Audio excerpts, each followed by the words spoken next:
Alors bonjour à tous, heureux de vous retrouver sur Yoga, Conscience et Nutrition en ce mardi, lendemain de fête du travail, le 7 septembre 2021, 6h pile, l'heure du Québec. J'espère que vous allez bien, tous, tant que vous êtes. On va se retrouver pour du yoga cette semaine, sûrement.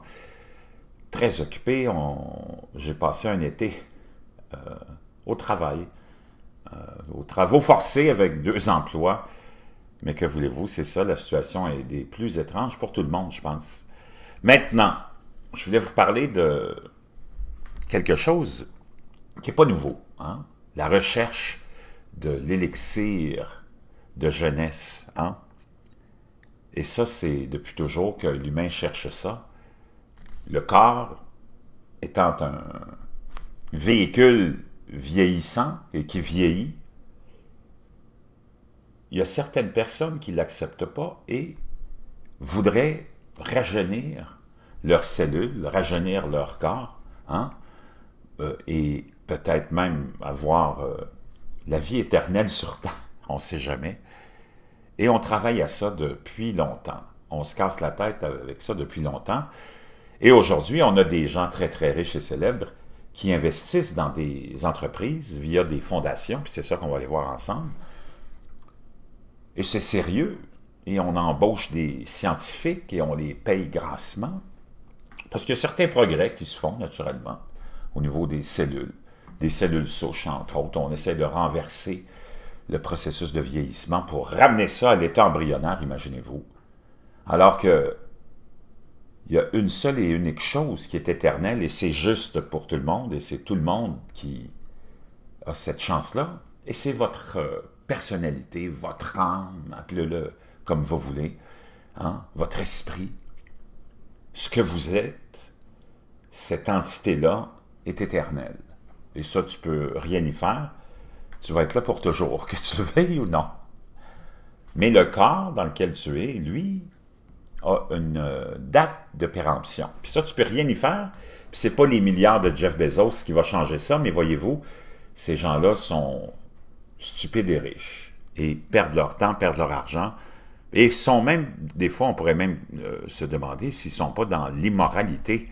Ça nous est rapporté par Technologie Review, très, très fascinant. Rencontrer Altos Labs, ça c'est le nom du laboratoire, de l'entreprise ou du start-up qu'on vient de créer. Les bailleurs de fonds de cette nouvelle start-up de rajeunissement, aux poches profondes, seraient, selon les sources, Jeff Bezos et Yuri Milner, sous la plume d'Antonio Regalado. En octobre dernier, un grand groupe de scientifiques s'est rendu au super manoir de Yuri Milner, dans les collines de Los Altos, au-dessus de Palo Alto, et ils ont été testés pour la COVID-19 et portaient des masques, alors qu'ils se réunissaient dans un théâtre sur la propriété de ce grand millionnaire, milliardaire même, Yuri Milner, pour une conférence scientifique de 2 jours. D'autres se sont joints par téléconférence. Le sujet, comment la biotechnologie pourrait être utilisée pour rajeunir les gens. C'est pas tout le monde qui pourrait être rajeuni, naturellement, ce serait les riches et célèbres. Milner est un milliardaire d'origine russe qui a fait fortune sur Facebook et Mail.ru, et déjà, il a commencé à parsemer le monde de la science avec des prix, hein? Et il a déjà remis 3 millions de prix décernés chaque année à des physiciens remarquables, des biologistes et des mathématiciens. Mais l'enthousiasme de Milner pour la science prenait une nouvelle direction provocatrice et scientifique. Au fil des sessions scientifiques, des experts sont montés sur scène pour décrire des tentatives radicales de rajeunissement des animaux.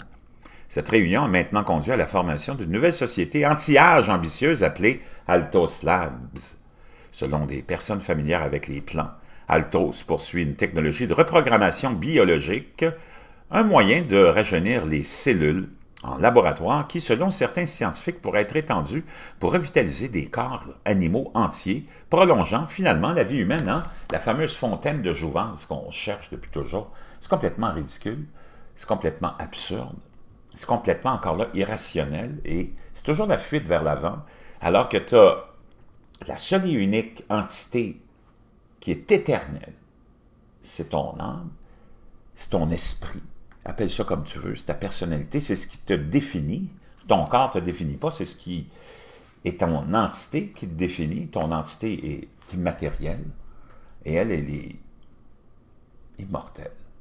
Puis ça, c'est la beauté de la justice de cette vie créée par on ne sait pas trop qui.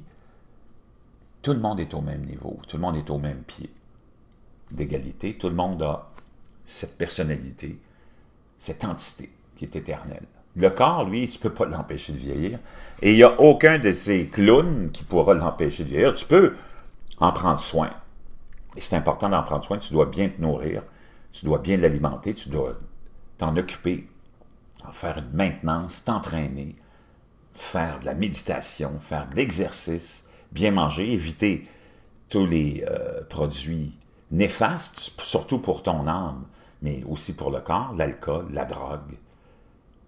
Tu peux vivre longtemps et en santé, mais éventuellement, la date de péremption va prendre le dessus et tu vas passer à une autre étape. Mais ton entité, ton âme va toujours être immortelle, elle, et le sera pour toujours. Et c'est sur ça qu'on devrait mettre l'emphase, et sur ça qu'on devrait éduquer les enfants pour avoir un monde meilleur, leur dire qu'on est tous pareils. Les couleurs de peau, les couleurs les couleurs de cheveux, les orientations, les religions sont des éléments futiles sur lesquels on ne devrait pas s'attarder et qu'on est tous dans ce grand tableau, on est tous au même niveau et qu'on devrait tous prendre les mesures nécessaires pour bien nourrir cette âme et ce corps-là. Et pour le reste, il n'y a pas grand-chose que tu puisses y faire. Tu ne pourras jamais, par le renversement d'une cellule ou des cellules, vivre plus vieux si tu n'as pas eu un mode de vie sain. C'est que du n'importe quoi. Je vous laisserai l'article et ça parle de ça. On nous parle d'une découverte révolutionnaire de Yamanaka, un scientifique, Shinya Yamanaka, qui a partagé un prix Nobel 2012 pour la découverte de la reprogrammation. Sera un scientifique senior, non rémunéré, et présidera le Conseil consultatif scientifique de l'entreprise. La découverte révolutionnaire de Yamanaka était qu'avec l'ajout de seulement 4 protéines, maintenant connues sous le nom de facteurs Yamanaka, les cellules peuvent être amenées à revenir à un état primitif avec les propriétés des cellules souches embryonnaires. En 2016, le laboratoire d'Izpizua Belmonte avait appliqué ces facteurs à des souris vivantes entières, obtenant des signes d'inversion de l'âge et l'amenant à reprogrammer à terme un potentiel élixir de vie. Les résultats de telles expériences sur des souris, tout en étant alléchants, étaient également effrayants selon l'ampleur de la reprogrammation. Certaines souris ont développé des tumeurs embryonnaires laides appelées tératomes, alors même que d'autres ont montré des signes que leur tissu était devenu plus jeune. Bien qu'il y ait de nombreux obstacles à surmonter, le potentiel est énorme, a déclaré Yamanaka dans un courriel dans lequel il a confirmé son rôle dans Altos. Donc, très étrange tout ça. On dit que les jeunes rêvent d'être riches et les riches rêvent d'être jeunes. Ce paradoxe est un paradoxe que des personnes comme Milner, 59 ans, et Bezos, 57 ans, peuvent ressentir avec acuité. Forbes classe actuellement Bezos comme la personne la plus riche au monde, avec une valeur nette d'environ 200 milliards de dollars. La richesse de Milner est estimée à 4,8 milliards de dollars.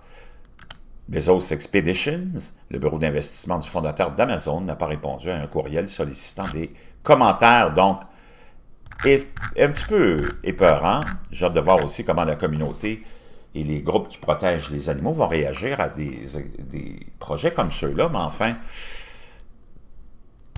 c'est très simple. Vous avez l'éternité de votre personnalité, votre âme, votre conscience, appelez ça comme vous voulez.